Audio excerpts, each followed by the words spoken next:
Salut, je suis Julieta du Mexique, mais tout le monde m'appelle Jules.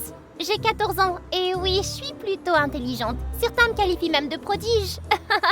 Je suis passionnée par les chiffres depuis toute petite, et maintenant j'en vois partout. On pourrait croire que j'ai été élevée par des professeurs ou des scientifiques, mais non. Ma famille, nous essayons simplement de joindre les deux bouts. Ma mère a toujours dit que l'argent était la seule chose qui comptait, et l'école, pas vraiment. Alors, pendant que les autres enfants de mon âge étaient en classe, je cirais les chaussures d'inconnus. Même les soirs où nous n'avions rien à manger, ma mère restait debout à la porte, comptant nos dernières pièces. Je vais investir cet argent et faire fortune. Mais elle ne l'a jamais fait. Elle rentrait toujours les mains vides, boudeuse après avoir perdu un autre pari. Et mon père était trop ivre pour l'en empêcher. Parfois, je sortais la nuit à la recherche de clients, l'estomac vide. Mais je ne me laissais pas abattre. Chaque peso que j'économisais était pour Harvard. Un client fortuné m'avait dit un jour que Harvard était l'endroit où avaient étudié tous les plus grands esprits, les magnats des affaires et les milliardaires. C'était là que les gens de mon âge apprenaient au lieu de nettoyer la boue sur les chaussures. Mon fils a étudié à Harvard. C'est une école vraiment magnifique. Un jour, j'y serai aussi. Parier. Un après-midi ensoleillé, j'ai vu un groupe d'enfants rassemblés autour d'un camion de glace, riant aux éclats, les mains serrées autour de cornets gaufrés. Je n'avais jamais mangé de glace. J'avais juste assez d'argent pour en acheter une, mais Harvard. Pendant que j'hésitais, mes pieds ont pris les devants. J'ai suivi le camion serpentant dans des rues inconnues. Quand je me suis enfin arrêtée, la réalité m'a frappée. J'étais perdue. D'énormes maisons, non, plutôt des manoirs m'entouraient. Ce n'était définitivement pas mon monde. Avant que la panique ne m'envahisse, une voix m'a appelée. Hé, tu cires les chaussures! Une fille de mon âge était vêtue d'une robe ridiculement jolie. Elle s'appelait Gracia. Elle m'a fait entrer et... Oh, l'endroit était tellement chic! Et si je laissais des traces de pas sur le sol brillant? On peut rester à l'extérieur. Je me suis mise au travail tandis que Gracia s'asseyait sur une balançoire. Ouah, tu es vraiment douée à ça! J'y suis depuis que j'ai 10 ans. C'est alors que mon estomac décida de me trahir. Il se mit à gargouiller bruyamment. J'aurais voulu disparaître. Gracia se contenta de rire et a disparu à l'intérieur. Quelques minutes plus tard, elle revint avec des biscuits et du lait, mais je ne pouvais pas accepter. J'ai terminé, je devrais sûrement... D'accord, voici ton salaire, et cela devrait te permettre d'acheter quelques glaces. C'est pas grand-chose, juste un petit extra. Elle me tendit plus de pièces que je n'avais jamais reçues en pourboire. Je souris en pensant que ma famille allait pouvoir bien manger ce soir. Alors que j'étais sur le point de partir, un cri retentit à l'intérieur. Oh, je déteste les maths! Virez ce tuteur! Un garçon sortit en trombe, furieux, jetant des papiers partout. Oh, excuse-moi pour ça, c'est mon frère jumeau, Matteo. Puis leurs parents arrivèrent en courant, le traitant comme un ange tombé du ciel. Oh, ce n'est pas grave, mon chéri. Ne te mets pas de pression comme ça. Nous trouverons un tuteur, d'accord? J'ai ramassé l'un des papiers et j'ai jeté un coup d'œil au problème de maths. Facile. Sans réfléchir, je lui ai montré comment le résoudre.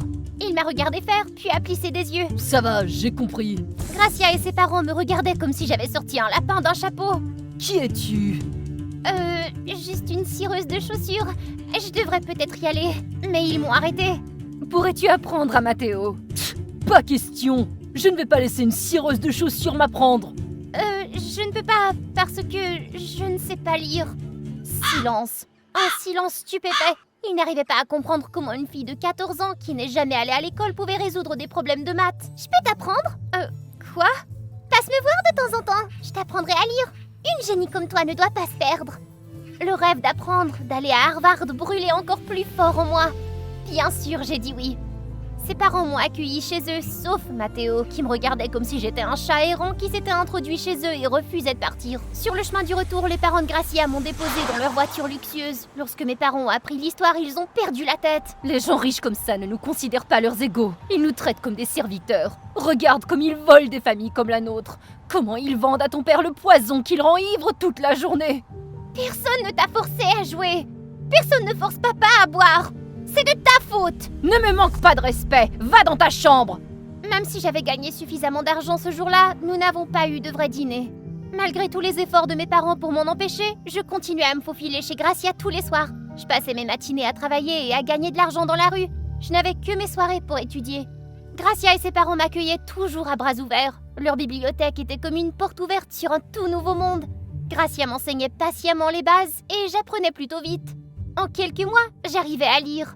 Plus d'une fois, je l'ai surprise en train de somnoler à la table. Elle était une si bonne amie, et je m'étais promis de ne pas la décevoir.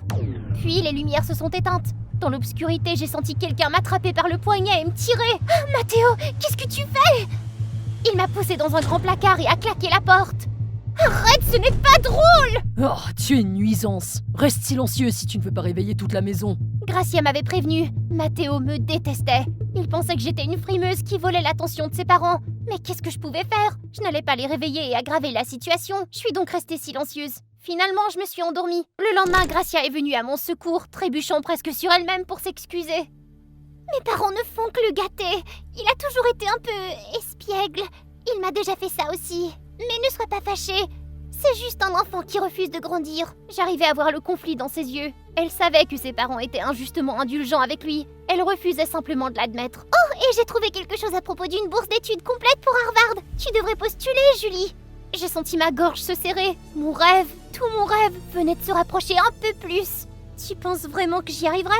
Tu es la fille la plus intelligente en ville. Si quelqu'un peut y arriver, c'est bien toi. Je me suis jetée dans ses bras. Elle a toujours été ma plus grande supportrice. À partir de ce jour-là, j'ai étudié sans relâche. Dans la rue, tard le soir, dès que j'avais une minute de libre. Mais mes parents ont commencé à remarquer que les tâches ménagères s'accumulaient. Un soir, en rentrant, j'ai trouvé les livres que j'avais empruntés éparpillés sur le sol. Tu perds ton temps avec ça au lieu de nettoyer et de gagner de l'argent. Maman, Elle déchira un de mes livres en deux. Non! Maman, s'il te plaît! Je me suis précipitée vers elle, mais mon père m'a rattrapée par le poignet et m'a tirée. Étudier ne mettra pas de nourriture sur notre table. Les chiffres ne servent à rien. Je me suis effondrée sur le sol tandis que ma mère continuait à déchirer mes livres. Dehors! Va gagner de l'argent ou ne reviens pas! Je me suis précipitée dans les bras de Gracia, sanglotant comme je n'avais jamais pleuré auparavant. La colère, l'impuissance, tout m'a submergée d'un coup. Julieta, chérie, tu peux rester avec nous. Je les ai regardés à travers mes larmes. Ils étaient de meilleurs parents pour moi que les miens. Elle ne peut pas rester, parce qu'elle est une voleuse. Il s'est précipité vers moi, a attrapé ma boîte à cirage et l'a jetée par terre. Des pièces de monnaie, des bijoux, une montre en or et des objets que je n'avais jamais vus en sont tombés. Vous voyez, elle les a volés, directement de chez nous. Quoi? Non, je n'ai pas... Tu restes ici la nuit pendant que tout le monde dort. Qu'est-ce que tu fais au juste, hein? Non, ce n'est pas vrai. Je me suis figée. Gracia et ses parents restaient là, stupéfaits. Ils le croyaient. Sors de chez nous! Alors je me suis enfuie. Qu'est-ce que je pouvais faire? J'étais innocente, mais comment pouvais-je le prouver? Je me suis enfuie pour échapper aux accusations de Matteo, à ma propre humiliation, à tout. Pendant des jours, j'ai travaillé plus dur que jamais. Maintenant que je savais lire, j'ai trouvé un emploi à la bibliothèque municipale. Le travail de mes rêves. Je pourrais y travailler et étudier en même temps. Un après-midi, alors que je rangeais de nouveaux livres, j'ai entendu des pas. En me retournant, j'ai vu Gracia. Elle se tenait là, l'air à la fois soulagé mais bouleversé. Jules, je te cherche depuis des jours. Tes parents ne voulaient pas me dire où tu travaillais. Je suis heureuse de te voir. Je suis tellement désolée. Matteo, il s'est fait prendre en train de voler de l'argent à nos parents. Il a avoué. Cette nuit-là, c'est lui qui a caché l'argent dans ta boîte à cirage, par pur égoïsme. Ma famille l'a beaucoup trop gâté, et tout ça n'a fait qu'empirer les choses. Elle a pris ma main. Je n'avais rien contre sa famille, j'étais simplement contente qu'ils aient enfin compris la vérité. Puis son téléphone a sonné. Quoi? Matteo a causé un accident? Gracia et moi avons couru vers l'hôpital, mais nous nous sommes figés en voyant Matteo, entouré de policiers. Il s'avère qu'il avait été arrêté pour conduire en état d'ivresse et pour conduite sans permis. Cette fois, il ne pourrait pas s'en sortir. Ses parents sont arrivés juste à temps pour assister à la scène. À l'intérieur des urgences, c'était le chaos. Un couple criait après le personnel hospitalier. Maman? Papa? À part quelques égratignures, ils allaient très bien. Mais lorsqu'ils m'ont aperçu accompagné de la famille de Gracia, leur expression a changé. Oh, alors c'est vous, ses parents! Eh bien, vous me devez une explication! Oui, si vous ne payez pas, nous vous poursuivrons en justice. Je voulais disparaître sous terre. Je savais exactement ce qu'il faisait. Il jouait les victimes pour obtenir de l'argent. Sans hésiter, le père de Gracia sortit une épaisse liasse de billets et la tendit à ma mère. Elle s'en empara immédiatement et mon père glissa le reste dans sa poche, comme s'il craignait que Monsieur Gracia ne change d'avis. À une condition. Laissez-nous prendre soin de Julieta. C'est tout? D'accord, prenez-la. Elle ne m'a même pas regardée. Elle est restée là à compter sa nouvelle fortune. Ils m'ont vendue comme si je n'étais rien. J'ai baissé les yeux, tremblant de tout mon corps. Je ne pouvais même pas parler. Julieta, ma chérie, laisse-nous t'aimer comme ils ne l'ont jamais fait. Et tout à coup, le barrage a cédé. Je me suis effondrée dans ses bras. Juste avant que Matteo ne soit escorté vers la voiture de police, Gracia l'a giflé. Fort. Tu as volé. Tu as menti. Et maintenant ça? Maman et papa sont d'accord. Tu iras à l'école militaire. Tu pars d'ici et tu le mérites. Matteo les regarda, implorant silencieusement leur aide. Mais ils ont secoué la tête. Les mois ont passé. J'ai vécu avec la famille de Gracia, me concentrant entièrement sur mes études. Et puis, un matin, c'est arrivé. J'ai déchiré l'enveloppe avec mes mains tremblantes.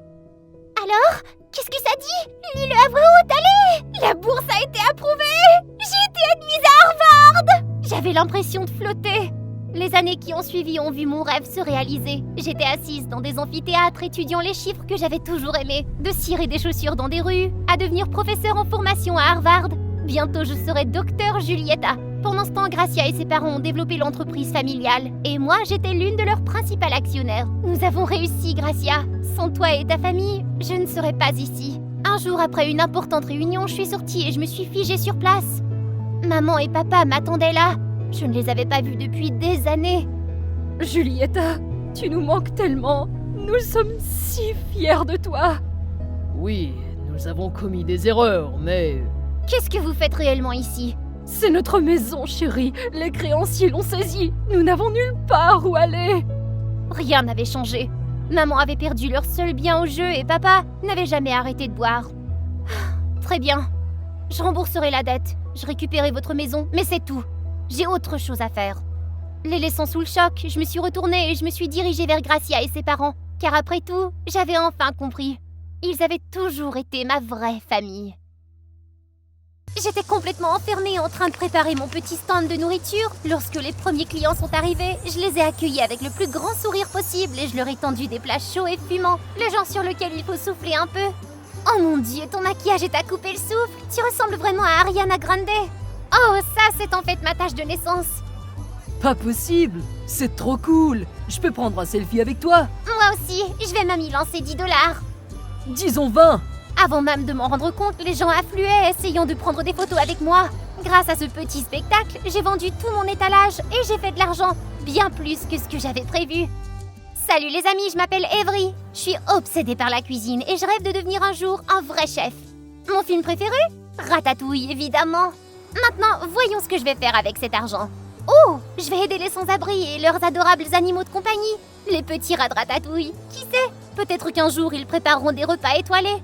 À ce moment-là, la porte d'entrée s'est ouverte et ma petite sœur Tilly en est sortie en trombe, l'air tout à fait salé. Maman, papa! Avery nourrit encore les rats dans la rue! Non, c'est pas vrai! Tu caches littéralement quelque chose dans ton dos. Allez, donne-moi ça!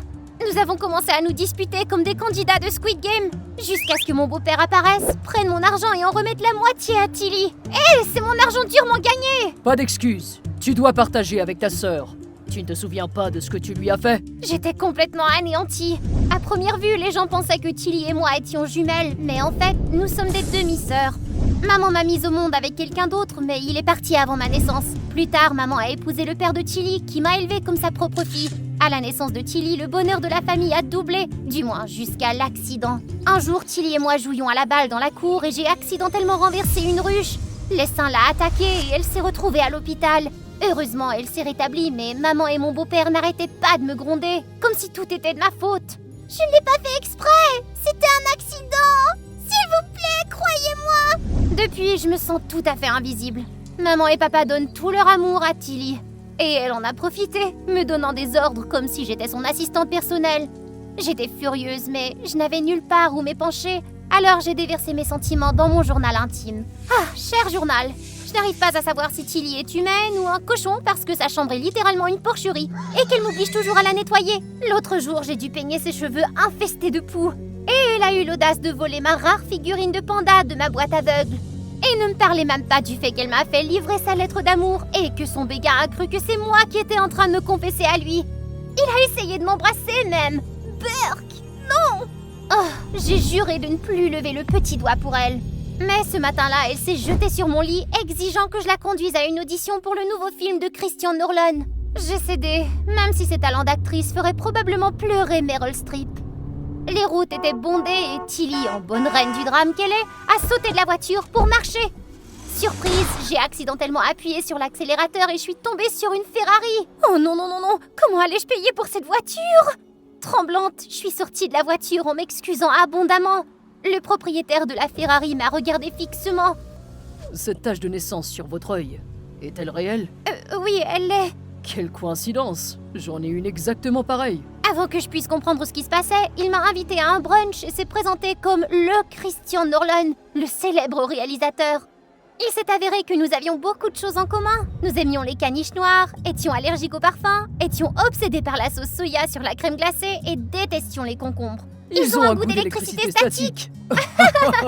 Mais le plus fou, c'est que nous avions tous les deux la même tâche de naissance. Je me suis ouverte sur ma situation familiale et sur le fait que je n'avais jamais rencontré mon père biologique. Christian a semblé un cas et m'a demandé s'il pouvait rencontrer ma mère. Je n'avais aucune raison de refuser. Quand il l'a rencontrée, il l'a reconnue instantanément. Il s'avéra qu'ils étaient sortis ensemble et qu'après avoir rompu, maman avait découvert qu'elle était enceinte de moi.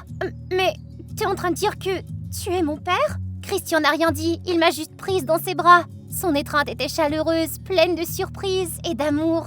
Après une longue discussion, nous avons décidé que je partagerais mon temps entre la maison de Christian et celle de maman. Et si ça te va, tu peux habiter avec moi à temps plein.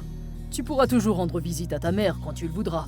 En regardant ses yeux pleins d'espoir, comment je pouvais dire non ? D'ailleurs, je me sentais déjà comme un fantôme dans ma propre maison. Tilly avait piqué une crise quand elle a appris ça, exigeant de venir avec moi, mais maman et mon beau-père l'ont vite fait taire. Et moi, je l'ai ignoré. Chez Christian, grand-mère et lui m'ont accueilli chaleureusement et m'ont serré fort dans leurs bras. C'était le moment le plus heureux de ma vie jusqu'à présent. Le chili de grand-mère était absolument délicieux.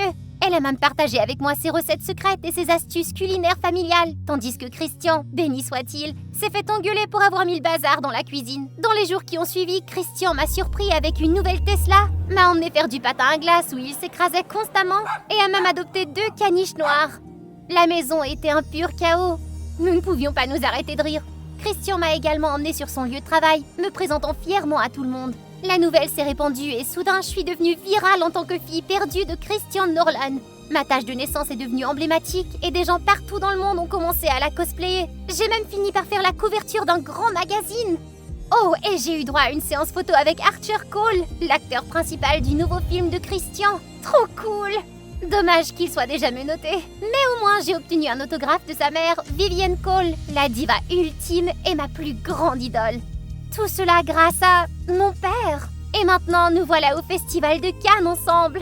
J'adorais ma nouvelle vie. Depuis que tu es entré dans ma vie, c'est tellement vivant. Tu sais, j'espère pouvoir me rattraper pour toutes les années où je n'ai pas été là pour toi. Papa, ne pense pas comme ça. Le passé n'a pas d'importance. Je sais que nous allons créer tant de souvenirs extraordinaires ensemble. Et c'est ce que nous avons fait. En un mois à peine, j'ai vécu des choses dont je n'aurais jamais pu rêver. Mais j'étais loin de me douter que ce n'était que le calme avant une grosse tempête. Dès que nous avons atterri à l'aéroport, j'ai repéré une silhouette familière. Le diable porte des cibles. Elle m'a entraînée dans un coin tranquille. On dirait bien que ma chère sœur profite de sa nouvelle vie et qu'elle commence à oublier sa vraie place. Tu veux que je te rafraîchisse la mémoire à propos de l'accident ? Qu'est-ce que tu racontes, Tilly ? Crache le morceau. Laisse-moi prendre ta place et profiter de cette vie de luxe. Ok, cette fille avait officiellement perdu la boule, mais je savais qu'elle ne s'arrêterait pas tant qu'elle n'aurait pas obtenu ce qu'elle voulait. Alors, à contre-cœur, j'ai accepté. Tilly a disparu dans les toilettes et quand elle en est sortie, elle me ressemblait trait pour trait. Sans perdre une seconde, elle a couru tout droit vers papa. Tout ce que je pouvais faire, c'était prier pour qu'il ne le remarque pas. Mais bien sûr, le chaos n'était pas très loin derrière. Mon cœur a sombré quand j'ai vu un clip viral où elle collait sa tête de canard sur les lèvres d'Archer Cole. Incroyable! Sa copine l'a attrapée et a giflé Tilly. Au lieu de reculer, Tilly a commencé à se battre avec elle. La diva Vivienne est intervenue pour la gronder et Tilly a carrément jeté son thé glacé sur la robe de créateur de Vivienne. J'étais mortifiée. Il fallait que ça cesse. Je me suis précipitée chez mon père et je l'ai entendu au téléphone s'excusant abondamment auprès de Vivienne et d'Archer. Oblige-la à s'excuser en personne, sinon oublie de travailler ensemble sur ce prochain film, c'est compris. C'était du sérieux. Et où diable était Tilly ? À ce moment-là, j'ai entendu un crissement de pneus. Tilly est sortie avec des sacs de course plein les bras, les reçus traînant derrière elle comme un char de parade. Je l'ai entraînée dans une pièce très vite. Tu te moques de moi ? T'es en train de tout bousiller et toi, tu fais du shopping ? Pourquoi pas ? Ça a pris une éternité pour obtenir la carte platine de Christian, tu sais. Quel radin ! Son audace m'a donné envie d'exploser. Oh ! Tu dois t'excuser. Maintenant ! As-tu la moindre idée des problèmes que tu as causés à mon père ? Oh, s'il te plaît. Ce n'est rien, vraiment. Oh, toi ! Soudain, on a frappé à la porte. J'ai poussé Tilly dans le placard avant d'aller ouvrir. Avery, il faut qu'on parle. Je sais, j'ai tout gâché et j'assume l'entière responsabilité de tout. Oh, d'accord. Mais es-tu contrarié par quelque chose ? Tu avais toujours été très calme. Il doit y avoir une raison à ce comportement. Ça doit être... les hormones. Tu sais, les trucs d'adolescent. Je ne sais pas pourquoi j'ai perdu le contrôle. Papa m'a jeté un regard suspicieux, mais a soupiré et s'est éloigné. J'ai poussé un soupir de soulagement et j'ai ouvert le placard pour le retrouver vide. Tilly s'était éclipsée. N'ayant pas d'autres options, je suis restée éveillée toute la nuit à cuisiner mes meilleurs plats. Le lendemain matin, je les ai apportés à Vivienne et Archer en guise d'offrande de paix. Au début, ils étaient furieux, mais après avoir goûté mes plats, leur colère a fondu. Non seulement cela, mais Vivienne m'a présenté à son mari, Gavin Cole, un chef cuisinier de renommée mondiale. Il m'a invité à participer à l'Arène du Chef, un concours de cuisine où s'affrontaient les meilleurs chefs du monde entier. Oh mon Dieu! C'était l'occasion en or de tout changer et de poursuivre mes rêves culinaires. Bien sûr, j'ai dit oui immédiatement. Chaque jour, je m'enfouissais dans la cuisine pour me préparer à la compétition. Grand-mère est devenue mon arme secrète, m'aidant à créer des recettes qui équilibraient les techniques classiques avec des tournures très uniques. Tout était prêt. Tout ce dont j'avais besoin, c'était d'une bonne nuit de sommeil. Le lendemain matin, je me suis réveillée et je me suis retrouvée attachée au lit. Bonjour, sœurette. Sérieusement, laisse-moi partir. J'ai des choses importantes à faire. Oh, je sais tout sur tes grands débuts à l'Arène du Chef. C'est partout dans les nouvelles. Mais devine quoi? Ta petite sœur va prendre ta place. J'ai crié et me suis débattue, mais Tilly s'est contentée de rire comme une folle. À ce moment-là, grand-mère est passée et a assisté à toute la scène. Paniquée, Tilly a poussé grand-mère sur le côté et s'est enfuie. Grand-mère, est-ce que ça va? Je vais bien, chérie. Elle m'a aidée à me détacher et je n'ai pas eu d'autre choix que de tout lui raconter. De l'accident survenu il y a des années, à ma culpabilité et la façon dont j'avais laissé Tilly prendre avantage et me remplacer. Chérie, rien de tout cela n'était de ta faute. Vous n'étiez que des enfants. Tu n'as plus besoin de porter ce fardeau. Il est temps pour toi de vivre pour toi-même. Et quand le moment sera venu, dis la vérité à ton père. Il comprendra. Je me suis effondrée et je l'ai serré fort. Maintenant, assez de larmes. Tu as une compétition à gagner. Allez, vas-y. J'ai acquiescé, mais en arrivant, Tilly était déjà entrée en se faisant passer pour moi. Sa performance culinaire avait été une catastrophe. Je suis restée là horrifiée, mais elle a réussi à remporter la première place. Mais la célébration a été de courte durée. On a appris que Tilly avait soudoyé les juges avec la carte platine de papa. Le prix a été révoqué sur le champ. Furieuse, la foule l'a poursuivie, mais d'une manière ou d'une autre, elle a redirigé sa colère vers moi en criant toutes sortes de choses désagréables. Après m'être échappée de justesse, j'ai trouvé Tilly serrant le trophée comme s'il s'agissait du Saint Graal. Tu es à moi, pour toujours. Avery ne t'enlèvera jamais. Assez! Tu n'as pas causé assez de chaos. Quoi? Pour qui te prends-tu pour me faire la morale? N'oublie pas l'accident. L'accident? Il s'est produit il y a des années. Et devine quoi? Tu es toujours en vie et en pleine forme. Arrête de t'en servir comme excuse pour me manipuler. Tu es égoïste et cruel. Et je ne prendrai plus la responsabilité de tes actes. C'est terminé. Et ne m'appelle plus ta sœur. Tilly a poussé un cri strident et s'est jetée sur moi, saisissant le trophée. Nous avons lutté comme si nos vies en dépendaient, jusqu'à ce qu'un policier en patrouille arrive et nous traîne toutes les deux au poste. Puis papa est arrivé peu de temps après, le visage marqué par le choc et la déception. Je savais que je n'avais pas le choix, je devais maintenant tout avouer. À quoi pensais-tu, Avery? Laisser ta sœur prendre ta place et causer ce désordre? Honnêtement, tu me déçois beaucoup. Avant de pouvoir répondre, maman et mon beau-père ont fait irruption, se précipitant pour réconforter Tilly. Puis les policiers se sont tournés vers eux. Monsieur, madame, votre fille Tilly a épuisé votre carte de crédit et ne peut actuellement pas rembourser la dette. Nous sommes obligés de saisir vos biens. C'est impossible! C'est forcément la faute d'Avery! Elle a dû pousser Tilly à faire tout ce qu'elle a fait. C'était la goutte d'eau qui a fait déborder le vase. Les larmes coulant sur mon visage, je me suis précipitée hors de là. Pourquoi tout était toujours de ma faute? Pourquoi personne ne me croyait jamais? À ce moment-là, j'ai réalisé que si personne ne souciait assez de moi pour me comprendre, alors je n'avais pas besoin d'eux dans ma vie de toute façon. J'ai décidé de laisser tomber la culpabilité et de recommencer à zéro, par moi-même. J'ai utilisé l'argent que j'avais gagné en faisant du mannequinat pour louer un minuscule appartement. J'ai commencé à me maquiller pour cacher ma tache de naissance. J'ai également trouvé un travail d'appoint en tant qu'assistante de cuisine dans un petit restaurant. Papa me cherchait partout, mais je ne voulais pas l'affronter en ce moment. Puis, par un après-midi ensoleillé, l'inattendu s'est produit. Gordon Ramsay est entré dans le restaurant. Il a goûté un plat que j'avais préparé et a été époustouflé. C'est ainsi que j'ai été invitée à travailler dans son restaurant privé. La vie s'améliorait doucement. Un jour, un client a complimenté ma cuisine et a demandé à rencontrer la chef. C'était papa. Il m'a serré dans ses bras. Avery, je savais que c'était toi. Les saveurs sont exactement comme les plats que tu avais l'habitude de faire. Je te cherchais partout. J'aurais dû t'écouter au lieu de te rendre responsable. Je suis vraiment désolé, Avery. S'il te plaît, rentre à la maison. Je me battrai pour obtenir la garde et m'assurer que tu n'auras plus jamais à faire face à Tilly.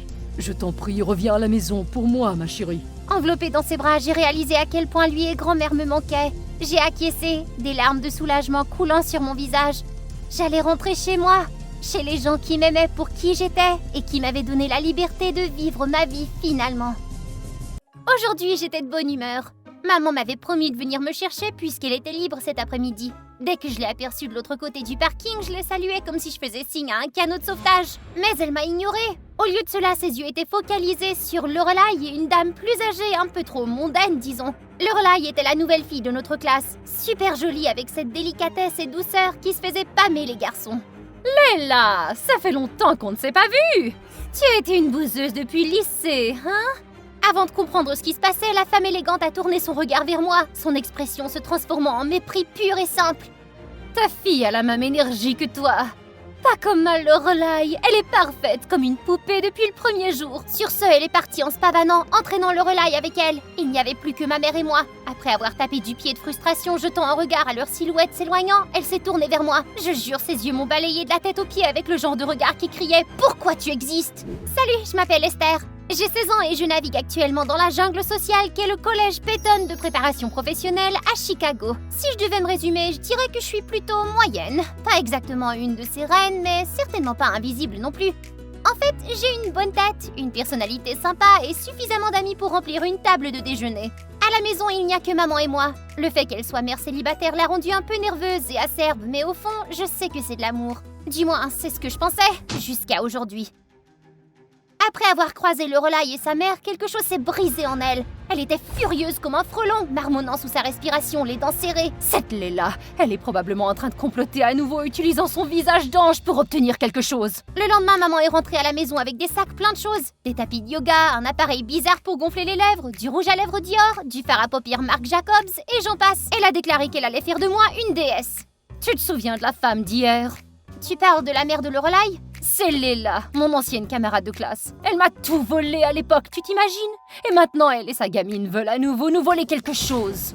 Elle a plongé dans son histoire comme s'il s'agissait d'un feuilleton de Netflix. Il s'avère que maman et Léla étaient rivales, en compétition pour tout, de la présidente du conseil étudiant au garçon le plus sexy de l'école. Mais Léla, avec sa beauté et sa ruse, arrivait toujours en tête. Elle vit toujours comme une reine. Elle a l'air impeccable alors que moi, je suis... Oh, qu'est-ce qui m'arrive? C'est moche! J'ai soupiré et lui ai pris la main, sentant que je devais faire quelque chose. C'est ainsi qu'a commencé mon voyage de relooking. Alerte spoiler, c'était brutal. Les exercices de yoga en ligne que maman a trouvés étaient une véritable torture. Et puis il y avait la montagne de maquillage que maman m'avait acheté. Bon sang, bonsoir, quel est le fond de teint et quel est le correcteur? Et pourquoi appliquer du crayon était si difficile? Oh, et ce gadget pour gonfler les lèvres, un désastre! Le résultat des séances de beauté m'ont immédiatement frappé. Le premier jour, je suis arrivée à l'école avec un corps qui ne me convenait pas du tout. Mes jambes étaient maladroitement pliées en forme de O et chacun de mes pas me faisait ressembler à une grenouille verte. Mes camarades de classe n'arrêtaient pas de rire. Le deuxième jour, mon visage était un désastre. Lèvres gonflées, maquillage étalé comme si j'avais perdu un combat contre un clown. Bon sang, Esther, qu'est-ce que c'est que ce numéro de cirque? Ne traîne pas avec elle, elle descend notre moyenne de groupe. Il n'a pas fallu longtemps pour que ces soi-disant amis se dispersent comme si j'avais la peste. J'ai soupiré réalisant que j'étais officiellement devenue la risée de l'école. J'ai traversé la cour, sentant le poids de la solitude. Partout où j'allais, les gens s'écartaient rapidement de moi, comme si j'étais une sorte de contagion ambulante. Puis, sortie de nulle part, une main s'est tendue vers moi. « Tiens, tu dois en avoir besoin. » J'ai levé les yeux et elle était là, Lorelai, debout comme une sorte de déesse de porcelaine. Elle était ridiculement jolie de proche, du genre un filtre Instagram joli. Malgré son apparence, elle n'avait pas vraiment de fan club. Bien sûr, les garçons l'aimaient bien, mais les filles, pas vraiment. Maman m'a toujours mise en garde contre Lorelai et sa mère, affirmant qu'elle n'était rien d'autre que des problèmes. J'ai remarqué que t'avais du mal avec le maquillage et le yoga, et je suis plutôt douée pour ces choses. Tu voudrais que je t'aide? Et pourquoi tu voudrais m'aider? Peut-être que nous pourrions aider nos mères à résoudre leurs problèmes? Je n'étais pas convaincue, mais avec le temps, la nature douce et la gentillesse authentique de Lorelai a commencé à faire tomber mon mur. Sous son apparence de déesse se cachait une personne douce et étonnamment terre-à-terre. Lorelai est devenue ma bouée de sauvetage dans le monde chaotique des routines de beauté et du yoga. Elle m'a fait découvrir les bons produits de maquillage et m'a appris à les utiliser correctement. Elle m'a guidée dans les poses de yoga jusqu'à ce qu'elles me paraissent naturelles et m'a même incité à adopter des habitudes alimentaires saines. Ça alors, Lorelai, tu en connais tellement. Tu es formidable. Ma mère a toujours pensé que la beauté était la clé de tout. Si on est laid, on est condamné. Elle m'a donc appris à me maquiller et à prendre soin de moi dès mon plus jeune âge. Mais à cause de mon apparence, je n'ai jamais vraiment eu d'amis. Ne sois pas déprimée. Ta mère est heureuse et a réussi, n'est-ce pas? Je suis sûre qu'elle veut seulement que tu réussisses, toi aussi. Pas exactement. Sa beauté n'est qu'un masque qui cache une série de mariages ratés. Elle a divorcé 3 fois à cause de ses maris infidèles. J'étais stupéfaite. Pour la première fois, j'ai compris qu'être belle ne garantissait pas le bonheur, quoi qu'en pensait maman ou Madame Leila. Grâce à Lorelai, mon apparence s'est transformée de façon spectaculaire et de la meilleure façon possible. Mon corps est devenu plus fort et plus mince, mes cheveux étaient toujours doux et parfumés et ma peau est devenue lisse. Pour la première fois, j'avais confiance en moi. Oh, tu es superbe! Tout ça, c'est grâce à Avant que je puisse terminer, maman me coupa la parole. Tu es encore plus belle que la fille de Leila! Je suis si fière de toi, ma chérie! Mon cœur s'est effondré. Lorelai était devenue mon amie la plus proche, mais je ne pouvais même pas prononcer son nom devant maman. Au début du mois de mai, notre école a annoncé le concours de beauté du collège Peyton. Maman n'a pas perdu une seconde pour me pousser à m'inscrire, même si ça ne me tentait pas. En arrivant, nous sommes tombés sur Lorelai et sa mère. Maman a tout de suite bombé le torse en se vantant de mon épanouissement. Pour ne pas être en reste, Madame Leila a poussé Lorelai vers l'avant, suscitant l'admiration de la foule pour sa beauté de poupée. Voyons voir quelle fille est vraiment la plus belle. Évidemment, c'est ma fille qui va gagner. Elles se sont quittées sur un air d'hostilité réciproque, nous laissant Lorelai et moi dans un état de gêne. Nous avons échangé un regard, nous demandant silencieusement comment nous allions pouvoir démêler des années d'hostilité entre nos mères. Le concours était intense. Heureusement, je m'étais beaucoup transformée.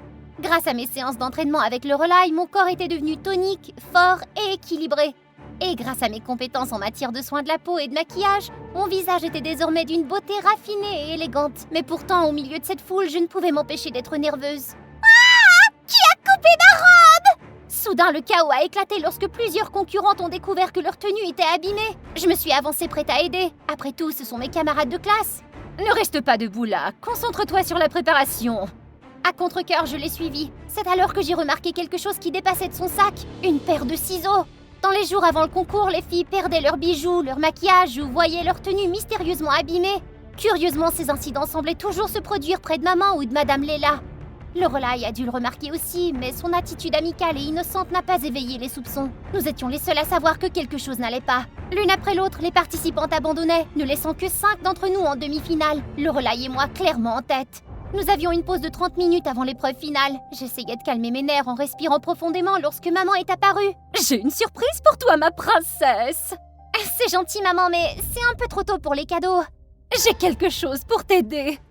Elle s'est approchée de moi avec une seringue contenant un liquide clair. Ce sérum va transformer ton apparence. Avant de pouvoir réagir, elle s'est approchée de moi et m'a pointé l'aiguille. La panique m'a envahie lorsque j'ai réalisé ce qu'elle s'apprêtait à faire. Oh! Ah! Instinctivement, je l'ai repoussée. La seringue a glissé de sa main et s'est brisée sur le sol. Oh non! C'était le seul sérum de beauté que j'avais! Qu'est-ce que tu as fait? Je suis désolée, maman. Je ne voulais pas. C'est juste que ça avait l'air soupçonneux. J'avais peur que tu m'abîmes plutôt que de m'aider. Oh! Sais-tu combien de travail j'ai mis pour cette victoire? Mais tes petits doigts ont tout bousillé! Si nous nous dépêchons de retourner au spa, nous pourrons prendre non, 2 seringues. Oh non! Il est trop tard! Je me tenais à côté de maman, me sentant perdue et petite. C'était comme si je n'existais pas. Tout ce qui l'intéressait maintenant, c'était d'écraser Madame Leila et de gagner le concours. J'ai confiance en mon apparence maintenant. Je ferai de mon mieux pour gagner, maman. Maman ne m'a pas laissé terminer. Nous trouverons un autre moyen. Tu dois gagner ce concours. Elle a pris 4 ballons et a commencé à les fourrer sous ma robe, gonflant ma poitrine et mes hanches pour me donner l'air d'une bombe. J'avais du mal à respirer, je me sentais étouffée, non seulement par les ballons, mais aussi par le contrôle qu'elle exerçait sur moi. Sur scène, j'avais du mal à marcher avec ma nouvelle silhouette. Puis j'ai aperçu Lorelai et mes yeux se sont écarquillés. Elle me ressemblait comme 2 gouttes d'eau, avec les mêmes courbes exagérées. Il ne fallait pas être un génie pour comprendre que sa mère avait fait la même chose. Accueillez chaleureusement les 2 finalistes, Lorelai et Esther. Regardez ces beautés, absolument magnifiques. Personne ne peut le nier, il n'y a pas 2 personnes plus méritantes pour ce titre. Lorelai et moi nous sommes avancés sous un tonnerre d'applaudissements, mais à l'intérieur je ne ressentais que de la colère et de la tristesse. Nos finalistes vont maintenant répondre à une question pour déterminer qui mérite vraiment cette couronne de gagnante. La question est la suivante. Que signifie la vraie beauté pour vous? C'était mon tour en premier. J'ai regardé vers le bas et j'ai vu maman qui dévisageait Madame Léla. Elle m'a alors lancé un regard, ses yeux brûlants. Si vous étiez moi, que diriez-vous à ce moment-là? Moi, je connaissais déjà ma réponse. J'ai pris une grande inspiration et j'ai prononcé avec conviction les mots que Lorelai et moi mourions d'envie de dire à nos mères. J'avais l'habitude de penser que la beauté apportait le bonheur, mais maintenant, je sais que lorsqu'on est heureux, on est toujours la plus belle version de soi-même. La foule s'est tue. Puis d'un seul geste, j'ai effacé tout le maquillage de mon visage, sans tenir compte du souffle choqué de maman. Ensuite, j'ai sorti une épingle cachée et j'ai fait éclater les ballons. Les talons se sont envolés et ont été jetés à côté. Lorelai qui se tenait à mes côtés a fait la même chose. La foule s'est mise à hurler et à murmurer. Maman et Madame Léla ont poussé des cris d'incrédulité, mais nous nous en moquions. Pour la première fois, je me suis sentie vraiment libre. Debout, les cheveux en désordre et le visage nu, la tête haute. Après le concours, sans surprise, nous n'avons rien gagné. Les organisateurs ont choisi une autre fille du top 5 comme reine de cette année, préférant quelqu'un de moins rebelle. Puis vint l'après-coup, affronter nos mères furieuses. Normalement, Lorelai et moi aurions dû nous taire et accepter leur réprimande, mais pas aujourd'hui. Nous sommes meilleures amies. C'est exact, nous sommes amies. Elles se sont figées, stupéfaites. Puis vinrent leurs interventions, les menaces. Arrêtez de vous servir de nous pour régler vos vieilles rancunes. Ça fait trop longtemps que nous sommes malheureuses de courir après vos guerres de beauté. Et devinez quoi? Nous resterons amies, que cela vous plaise ou non. Pourquoi ne pas discuter toutes les deux? Mettez les choses au clair. Vous êtes toutes les deux des mamans formidables. Vous n'avez plus besoin d'être en compétition. Elles se sont regardées. Avec des soupirs hésitants, elles se sont finalement serrées la main. Je ne fais ça que pour ma fille. Si ta fille fait du mal à ma douce Lorelai, tu vas le regretter. Lorelai et moi avons échangé un sourire. Même si nos mères n'étaient pas encore amies, nous pouvions voir le début de quelque chose de mieux. Et nous savions que notre amitié était plus forte que jamais.